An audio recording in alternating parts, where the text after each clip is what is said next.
नमस्कार दोस्तों, मैं सरोज पांडे। ब्रेन वॉश करने वाले मेरे सबसे बड़े दुश्मन, और मेरे ही नहीं, हम सब के।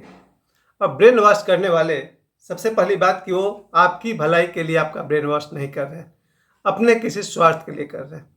ज़रा इनसे सावधान रहने की ज़रूरत है, आज भी और हम हर समय। मैंने बचपन से ध्यान दिया है, एक बच्चा जब इस दुनिया में आता है, हो सकता है वो साफ सुथरा विचार और ब्रेन लेकर आता होगा। ये और बात है कि आध्यात्मिक रूप से आप कह सकते हैं कि उसके खून में उसके माता पिता के संस्कार है, उसके दादा दादी के संस्कार है, उसके नाना नानी के संस्कार है, उसके अपने पूर्व जन्म के संस्कार है। उसके बावजूद भी एक बच्चा जब इस दुनिया में आता है, कोरा स्लेट लेकर आता होगा और उस पर लिखना शुरू कर देते हैं ये ब्रेन वॉश करने वाले। सबसे पहले हमारे माता पिता, वो उस पर लिखना शुरू कर देते हैं, बच्चों पर संस्कार डालना शुरू कर देते हैं। अब वो जितना जानते हैं उतना बताते हैं बच्चों को। उनका नियत हमेशा अच्छा होता है। हमारे माता पिता हमारा कभी बुरा नहीं सोचते हैं। इस बात के लिए माता पिता जो भी करें उन्हें क्षमा किया जा सकता है और किया ही जाना चाहिए। लेकिन माता पिता के बाद जितने लोग आपके जीवन में आते हैं, अगर वो आपका ब्रेन वॉश कर रहे हैं तो ज़रा सावधान हो जाइए, और सावधानी की ज़रूरत है। सिर्फ दुनिया में एक माता पिता ही हैं जो हमारा भला चाहते हैं, इसलिए उन्होंने जो कुछ भी कहा, सही या गलत, उन्हें जितना पता था उतना उन्होंने बताया। भले ही उन्हें परम सत्य का पता नहीं था, क्योंकि अक्सर मैंने देखा है माता पिता को, छोटे छोटे बच्चे के को देखते हैं, वो लोग ऑमलेट खिला रहे हैं, चिकन खिला रहे हैं, मटन खिला रहे हैं, जो कि मेरे हिसाब से अब मैं समझता हूँ कि वेजिटेरियन फूड, शाकाहारी आहार सबसे बेस्ट है मेरी नज़र में। क्योंकि जैसे ही हम लोग शाकाहारी भोजन करते हैं, मेरा अपना देखा हुआ है, इस धरती के जितने भी देवी देवता, कुल देवता, बुद्ध पुरुष, सिद्ध पुरुष, सभी से आपका संपर्क बनना आसान हो जाता है। लेकिन अगर कोई बच्चा चिकन मटन खा ले और उसके बाद तो महसूस करे कि हनुमान जी उस पर आशीर्वाद बरसा रहे हैं, मेरे हिसाब से मुश्किल है। जितने भी हिंदू देवी देवता है, हनुमान जी हो या कृष्ण भगवान हो या अश्वत्थामा हो या कोई भी सदगुरु भगवान, मेरे हिसाब से नॉनवेज खाने वाले के बगल में खड़ा नहीं हो सकते हैं। अगर होते होंगे तो उनकी मर्जी। तो सबसे पहले जिन लोगों ने बच्चे को नॉनवेज खिलाना शुरू कर दिया, मेरे आसपास के बहुत सारे छोटे छोटे बच्चे हैं जो बचपन से ही ऑमलेट चिकन मटन खाना शुरू कर दिए हैं। मुझे तो भाई सही नहीं लगा। जिन्हें अच्छा लगता है उनकी जय हो, लेकिन मैं इन्हें मानता हूँ ब्रेन वॉश करने वाला। क्योंकि जैसे ही मैं जब 7-8 साल का हुआ था, तो मेरे सब्जी में लहसुन प्याज डाल दिया जाता था, जो मुझे पसंद नहीं था। अब लहसुन प्याज जब मैंने खाना छोड़ दिया, सब्जी खाना छोड़ दिया, तो मुझे रतौंधी हो गया। 7-8 साल की उम्र में मुझे रतौंधी हो गया। इसको कहते हैं नाइट ब्लाइंडनेस। अब इसमें शाम 5-6 बजे के बाद से मुझे दिखाई पड़ना बंद, दीवार पकड़ के चलना, या बहुत मैं लाचार हो गया था। ऐसे में मेरी माँ को वहाँ के जो डॉक्टर थे, बंगाली डॉक्टर थे कतरास में, उन्होंने कहा इसको मछली खिलाइए। अब मेरे आंखों की भलाई के लिए मेरी माँ ने मुझे मछली बना के खिलाना शुरू कर दिया, जो कि मेरे परिवार में, कुल खानदान में ये सब बनता नहीं था। लेकिन हर माँ बाप अपने बच्चे का भला चाहते हैं, और इसी भलाई चाहने में मुझे मछली खिलाई गई। मुझे तो बहुत वॉमिटिंग फील होता था, लेकिन क्या करें, माँ के डर से, माँ के मार के डर से खाना पड़ा। खैर, जब मैं बड़ा हुआ, मेरी माँ भी समझ गई कि ये हनुमान जी का आदमी है, ये नहीं खाने वाला है। उसके बाद आगे बढ़ने के बाद से मैंने देखा मेरे दोस्तों में से ऐसे ऐसे निकल गए जिन्होंने चिकन ऑफर किया, मटन ऑफर किया, खाए जाओ दोस्ती की कसम। और दोस्ती के चक्कर में हमने शुरू कर दिया सब कुछ, चिकन मटन मछली शराब।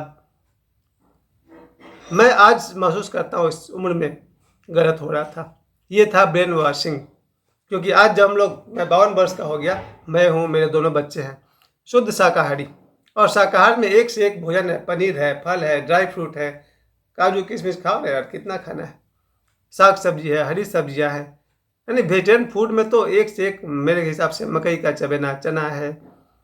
खैर, मेरा परिवार आज जबकि शुद्ध शाकाहारी हो गया, वेजिटेरियन हो गया, तो हम लोगों ने ब्रेन वॉश करने वाले से अपने आप को बचा लिया। फिर आगे बढ़ते गए, करियर के मामले में भी ब्रेन वॉश करने वाले एक से एक धुरंधर मौजूद थे। हम लोग की अपनी बुद्धि, अपना विवेक सो जाता है, दब जाता है जब ब्रेन वॉश करने वाले एक्टिव हो जाते हैं।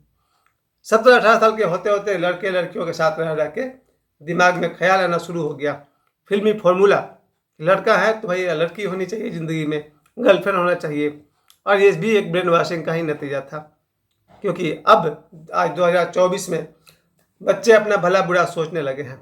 आज ऐसे ऐसे लड़के और लड़कियां हैं जो जानते हैं करियर फर्स्ट, सबसे पहले पढ़ा लिखा जाए, करियर बनाई जाए, बाकी जिसे जीवन में आना होगा, ब्रह्मा ने जिसे लिख रखा है वो तो आएगा ही, आएगी ही।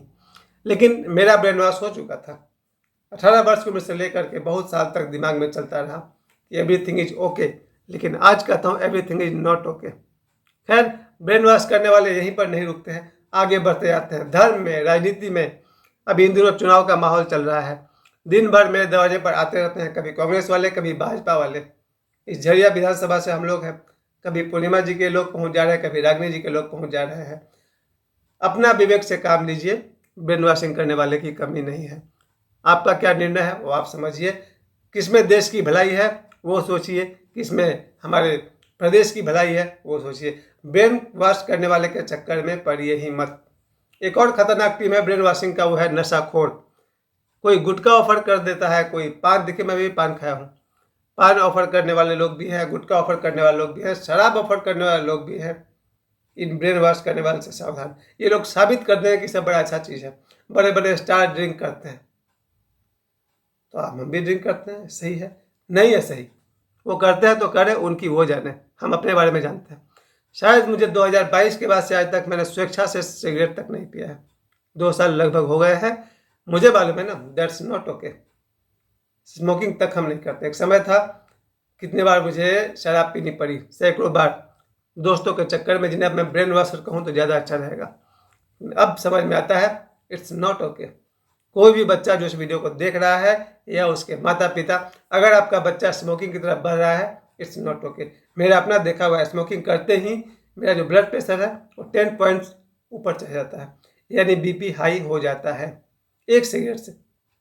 तो नॉर्मल होने में 1 दिन लग जाता है या कुछ घंटे लगते हैं।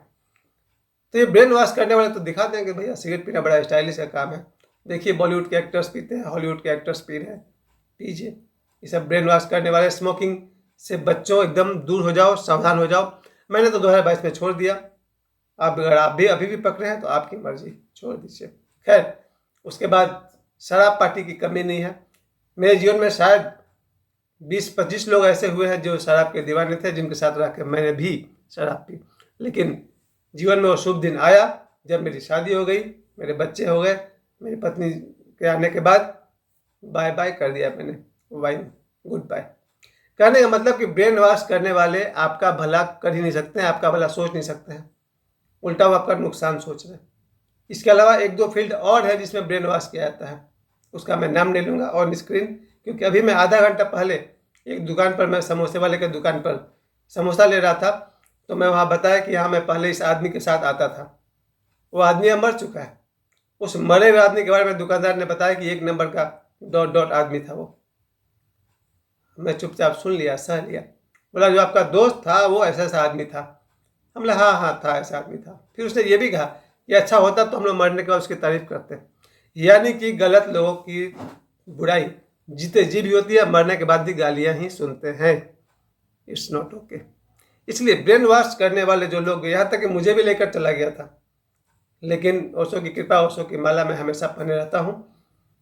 और सबसे अंत में हमारे प्यारे बाबा बागेश्वर, सबसे बड़ा ब्रेन वॉश करने वाला तो यही है भाई।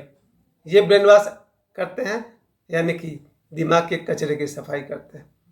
जब मैं बाबा बागेश्वर धाम पहुंचा था जुलाई में, उस दिन के बाद से मेरे दिमाग में जितने भी कचरा था उन्होंने सफाई कर दिया, और ये भी कहा धाम आते रहना। हम लोग को जब भी मौका मिलेगा 3 महीना पर, 6 महीना पर बागेश्वर धाम जाते रहेंगे।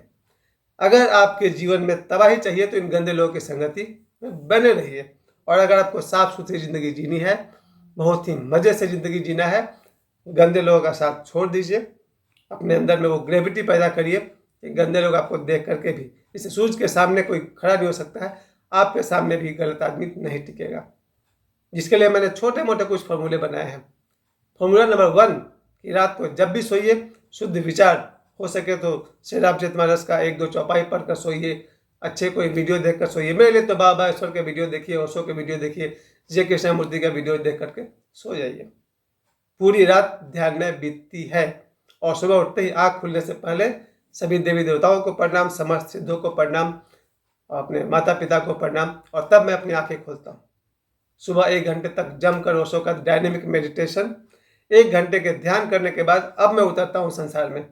गलत आदमी बाय बाय। उन्हें वैल्यू ही नहीं देना है गलत आदमी को।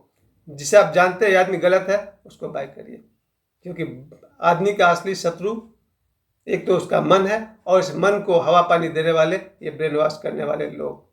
मैं एक बार पुनः कह दूं, ब्रेन वॉश करने वाले से सावधान, उनको करिए गुड बाय। सुखी जिए, हैप्पी रहिए। मुझे समय देने के लिए आप सभी को बहुत बहुत धन्यवाद। प्रणाम।